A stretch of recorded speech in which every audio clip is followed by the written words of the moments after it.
सिंह राशि वालों, याद हो आपको तो मैंने कहा था ये वक्त है बदल जाएगा, ये वक्त है, इसकी आदत है कि ये बदलता जरूर है।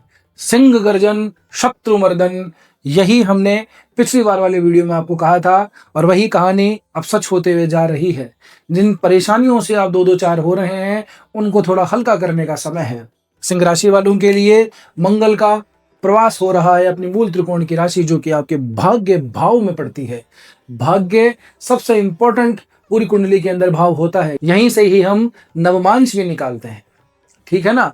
देखिए मंगल कोई ये प्रवास कोई एक दो दिन का नहीं है, मंगल पूरे 2 साल के बाद में, जी हाँ लगभग 2 साल के बाद में मंगल अपनी मूल त्रिकोण की राशि में जा रहे हैं।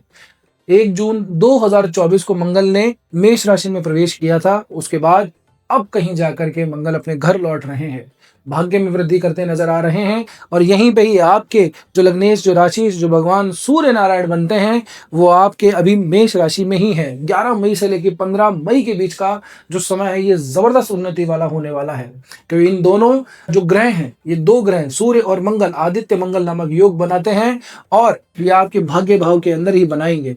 तो लग्नेश का नवम में जाकर के उच्च अवस्था को प्राप्त करना और वहीं पे उस राशि के स्वामी का आ जाना जबरदस्त तरीके का राजयोग क्रिएट करता है, पहली बात। और उसके बाद के ये जो आगे वाले दिन हैं, टोटल 40 दिनों तक मंगल यहीं पर रहेंगे, आप लोगों के लिए ना सिर्फ भाग्य में वृद्धि करेंगे बल्कि धर्म से संबंधित काम भी आप लोगों के लिए करवाएंगे। जो पुराने पेंडिंग काम हैं, जो आपने कर्म कर रखे हैं, उनका रिजल्ट नहीं है, वो रिजल्ट लेने का यही समय है। अग्नि तत्व की ग्रह, अग्नि तत्व की राशि, अग्नि तत्व के 2-2 ग्रह, और जब इस राशि से बाहर निकलेंगे तब भी मंगल अग्नि तत्व के नक्षत्र से होके ही निकलेंगे। चलिए आगे हम बात करते हैं। तो देखिए मंगल यहाँ पे सीधा सीधा दिख रहा है कि नवम भाव भाग्य भाव में है, तो भाग्य में उन्नति, भाग्य में वृद्धि, भाग्य में जो है समृद्धि करते हुए नजर आते हैं। जो भी काम अटके पड़े हैं, नहीं हो रहे हैं, जितने भी काम किए हैं उनके रिजल्ट नहीं मिले हैं, उन सब के परिणाम जरूर से मिलेंगे। अब कुछ समय के लिए भूल जाइए कि केतु का इस राशि के अंदर अभी प्रवास चल रहा है और शनि की ढैया भी यहाँ पे चल रही है। अभी इनमें इतना बल है, इन दोनों ग्रहों में इतना बल है कि इन दोनों ही ग्रहों के, केतु और शनि के नकारात्मक प्रभावों को लगभग छिन्न करने की अवस्था में ये आ गए हैं। ऐसा हर साल मौका नहीं मिलता, ये 2 साल के अंदर मंगल का प्रवास है और पूरे साल भर के अंदर एक बार ही सूर्य अपनी उच्च अवस्था को होकर के जाते हैं और बीच में ऐसा संयोग मिल जाए कि दोनों उसी समय पे पड़े, चाहे छोटी अवधि के अंदर वो ऊर्जा भर के चले जाते हैं। देखिए जो बड़ा सेनापति होता है ना, वो अपनी सेनाओं को सुबह शाम दिन रात दिन में 3 बार मोटिवेट नहीं करता, युद्ध से ठीक पहले 1 बार मोटिवेट करता है और उसके बाद में युद्ध लंबा चाहे कितना भी चले वो मोटिवेशन बना हुआ रहता है। तो यही ऊर्जा आपके भाग्य के अंदर ही भरने जा रहे हैं। अपने पिता से जो है संबंध बस थोड़े अच्छे बना के रखिएगा, अगर अच्छे नहीं है तो फिर अपनी पत्रिका को देखिए और देखिए मंगल कहाँ पर है, फिर देखिए कि आपके खुद के लग्नेश कहाँ पर हैं। तो इन स्थितियों को अगर उस समय पे नहीं ठीक किया गया, अब तक ठीक नहीं किया गया, तो अब ठीक कर लीजिए। अपने पिता से संबंध थोड़े से मधुर बनाइए, उनका आशीर्वाद प्राप्त कीजिए, आपके भाग्य में वृद्धि ही होगी। साथ ही साथ आपके जो भाई हैं उनसे भी थोड़ा सा अच्छे से संबंध बना के रखें, क्योंकि मंगल भाई का भी कारक होता है, भ्रातृत्व का भी कारक होता है। अब यहाँ से मंगल चौथी दृष्टि डाल रहे हैं आपके 12वें भाव के ऊपर, कर्क राशि के ऊपर। 12वें भाव के ऊपर मंगल की दृष्टि यहाँ पे कई चीजों को दिखाती है, खर्चों को, आयु को, है ना, व्यय को, आकस्मिकताओं को, यात्राओं को, फॉरेन इमिग्रेशन को। तो इन सब चीजों का ये समय रहेगा। दृष्टि से मंगल का ये जो प्रभाव है जून तक थोड़ा ज्यादा रहेगा, इसके बाद में 2 जून को जैसे गुरु यहाँ पे प्रवेश करेंगे तो गुरु की यहाँ पे शुभ ग्रह का बैठ जाना आप लोगों के लिए, जो बाहर देशों से संबंध जिनके बने हुए रहते हैं अपने काम से संबंधित, उन लोगों के लिए ये समय अच्छा रहेगा। अगर आपका फॉरेन में जाने का विचार है, वीजा पासपोर्ट नहीं लग रहा है तो लगवा लीजिए, समय बढ़िया आ गया है। जैसे 11 मई आएगी और जब आप वीडियो देख रहे हैं तो 11 मई आ चुकी होगी, तो यहाँ से अपने वीजा पासपोर्ट को आगे बढ़ाइए। अगर कोई बात अगर आपकी अटकी हुई है तो जरूर से यहाँ पे बन जाएगी। जो लोग एक्सपोर्ट इंपोर्ट वगैरह का काम करते हैं उन लोगों के लिए भी समय काफी ज्यादा उत्तम रहने वाला है। मंगल यहाँ से 7वीं दृष्टि डालेंगे अपने पराक्रम भाव के ऊपर, तुला राशि के ऊपर, तो मेहनत में तो वृद्धि करनी ही है। देखिए जब आदमी का भाग्य बलवान हो तब वो क्या होता है, थोड़ा आलसी हो जाता है, भाग्य के भरोसे चलने लग जाता है, लेकिन मंगल की ये प्रवृत्ति नहीं है। और कुछ ज्योतिष का यही विज्ञान है, यही चमत्कार है कि दोनों भावों को आमने सामने रखा गया है। पराक्रम करोगे, यहाँ पे कोई ग्रह बैठा हुआ होगा तो दृष्टि भाग्य पे डालेगा, भाग्य पे बैठा है तो दृष्टि कर्म पे डालेगा, तो कर्म आपके बिल्कुल बने हुए रहेंगे। आपके जिस कार्य के अंदर, जिस क्षेत्र में आप हाथ डालेंगे वहां पे आपको सफलता जरूर से मिलेगी। इसके बाद में मंगल केंद्र भाव के स्वामी भी बनते हैं, चौथे भाव के, सुख भाव के। ये जो राशि है मंगल की, ये शांत राशि है, जल तत्व की राशि है। तो यहाँ से जरूर से आप लोगों की स्थायी संपत्ति यहाँ पे निर्मित होती हुई दिखाई देती है। स्थायी संपत्ति चाहे वो असेट्स के अंदर हो, चाहे वो गाड़ी हो, चाहे वो घर हो, चाहे वो जमीन हो, चाहे मकान हो, चाहे दुकान हो, इस समय पे जो भी आप परचेज कर लेंगे वो आपके पास में स्थायी रूप से बनी रहेगी। यानी कि लॉन्ग टर्म का इन्वेस्टमेंट करने का ये समय आ गया है। हर आदमी का सपना होता है कि घर ले लें, गाड़ी ले लें, तो यही वो समय है। आप जरूर से इसके अंदर कामयाब होंगे, बात मेरी मान लीजिए। इसके अलावा भी अगर आप थोड़ा और देखें, जो यहाँ पे दिख नहीं रहा है, सूर्य यहाँ से प्रवास करके अब फिर से दशम भाव के अंदर जाएंगे। यहाँ पे वृषभ राशि पड़ती है। इसके बाद में लाभ भाव मिथुन राशि में जाएंगे। तो आने वाला जो समय है वो सूर्य के गोचर की दृष्टि से, आपके लग्नेश की दृष्टि से भी उत्तम रहने वाला है। कोई चाहे कितना भी डराए, कितना कुछ कहे, बात नहीं माननी है। यदि आपके अभी सूर्य या मंगल से संबंधित महादशा, अंतरदशा या प्रत्यंतरदशा चल रही है, तो समझ के चलिए इस पूरे साल का सबसे गोल्डन पीरियड गोचर के हिसाब से यही आ रहा है। ठीक है ना।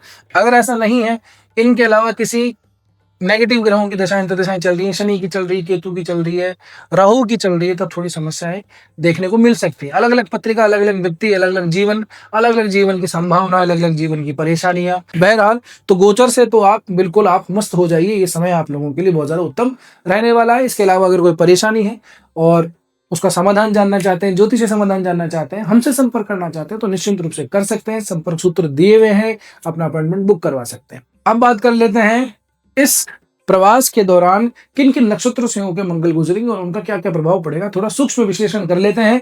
सबसे पहले 11 मई को मंगल जो है वो अश्विनी नक्षत्र में पड़ रहेंगे। अश्विनी नक्षत्र, इसके जो ग्रह देवता है वो केतु हैं, जो कि अभी आप ही की राशि के ऊपर चल रहे हैं।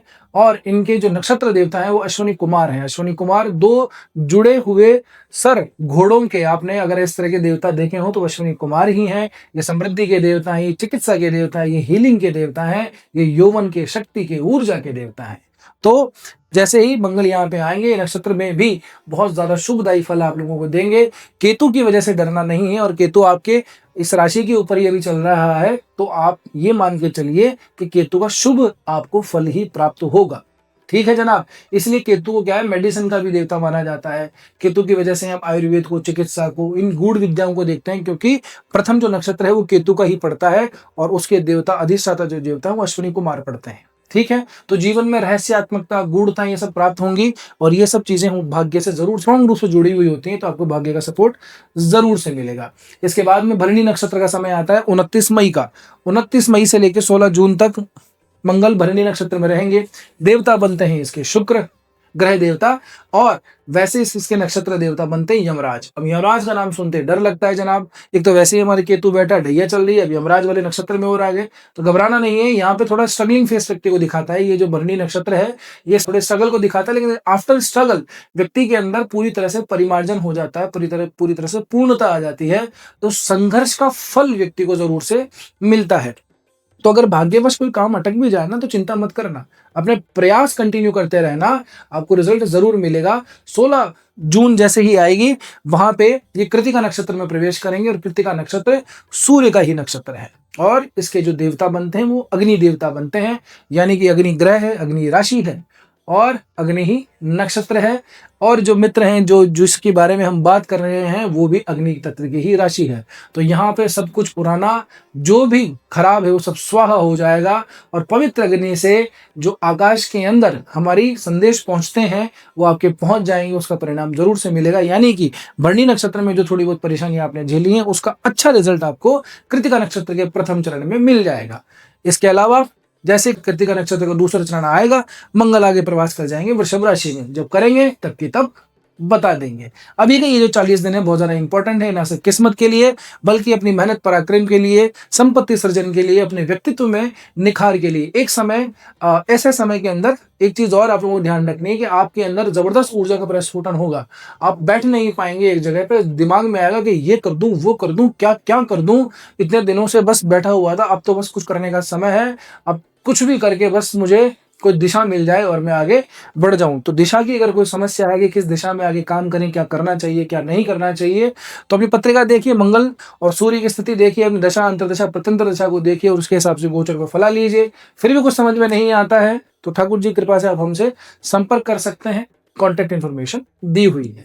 अब मेरी आपसे एक प्रार्थना है, 2 मिनट और रुक जाइए कि आप आते हैं वीडियो देख के चले जाते हैं, सब्सक्राइब चैनल को नहीं करते। देखिए आपका सपोर्ट ही हमारा मोटिवेशन है, तो कृपया करके आपसे विनती है चैनल को सब्सक्राइब जरूर से कीजिए। वीडियो पसंद आया है तो लाइक जरूर से कीजिए। एक और मेरी प्रार्थना ये है आप लोगों से कि वीडियो को हाइप जरूर से दे दीजिएगा।